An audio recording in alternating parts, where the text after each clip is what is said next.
আজকের ভিডিওতে আমরা আলোচনা করব কেন কোনো কোম্পানি স্টক মার্কেটে অন্তর্ভুক্ত হয়।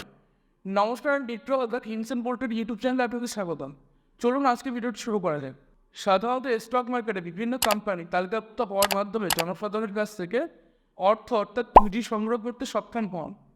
এই পুঁজি বা অর্থ ব্যবহার করে বিভিন্ন কোম্পানি তাদের বিগত দিনের ইনভেস্টর এবং পুরনো যে ব্যাংক লোন আছে সেগুলো পরিশোধ করা এবং নতুন প্রোডাক্ট মার্কেটে আনা এবং সেই কোম্পানিকে বিস্তর বা বৃদ্ধি করার জন্য এই ফান্ডগুলো ব্যবহার করা হয়। স্টক মার্কেটে তালিকাভুক্ত হওয়ার অনেকগুলো সুবিধা আছে, যেমন প্রচার এবং নিয়ন্ত্রণ। ফার্স্ট, প্রচার। স্টক মার্কেটে তালিকাভুক্ত হওয়ার মধ্য দিয়ে সেই কোম্পানির ব্যবসাকে আরও প্রচারে আনতে পারে। যখন একটি কোম্পানি স্টক মার্কেটে লিস্টেড হয় তখন সেই কোম্পানি মিডিয়াতে দৃষ্টি আকর্ষণ করে এবং প্রচুর পরিমাণ লোকের কাছে তাদের পরিচিতি লাভ করে। সেকেন্ড, নিয়ন্ত্রণ। স্টক মার্কেট লিস্ট হওয়ার মধ্য দিয়ে সেই কোম্পানি তাদের নিয়ন্ত্রণ বিকেন্দ্রীভূত করতে পারে। কারণ কি?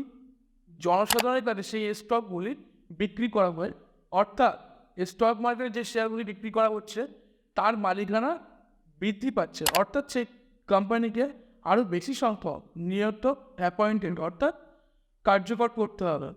স্টক মার্কেট তালিকাভুক্ত হওয়ার অনেকগুলো সুবিধা আছে। প্রথম স্টেজে ফাউন্ডার এবং ফাউন্ডার সুবিধা 2জন, 4জন, 10জন এবং তার ফ্রেন্ড এবং ফ্যামিলি।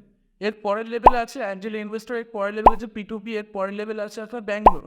একদম লাস্ট স্টেজে আছে স্টক মার্কেটে সেটা হাই রিস্কের একটা ফান্ড আছে, কারণ কি এখানে পাবলিক ইনভেস্ট করে, অর্থাৎ প্রাইভেট লিমিটেড থেকে কোম্পানি পাবলিক লিমিটেডে যায়, তখন সেই পাবলিকের কাছ থেকে সেই ফান্ডটা তারা রেজ করতে পারে। এই ফান্ড রেজের মাধ্যমে বিভিন্ন কোম্পানি তাদেরকে গ্রোথ আরও বেশি বড় জায়গায় নিয়ে যেতে পারে এবং তাদের পরিচিতি বৃদ্ধি করতে পারে। সঙ্গে তাদের কেন্দ্রীভূত অর্থাৎ তাদের যে বোর্ড অফ ডাইরেক্টর তাদের নিয়ন্ত্রণ আরও স্ট্রং করতে পারে।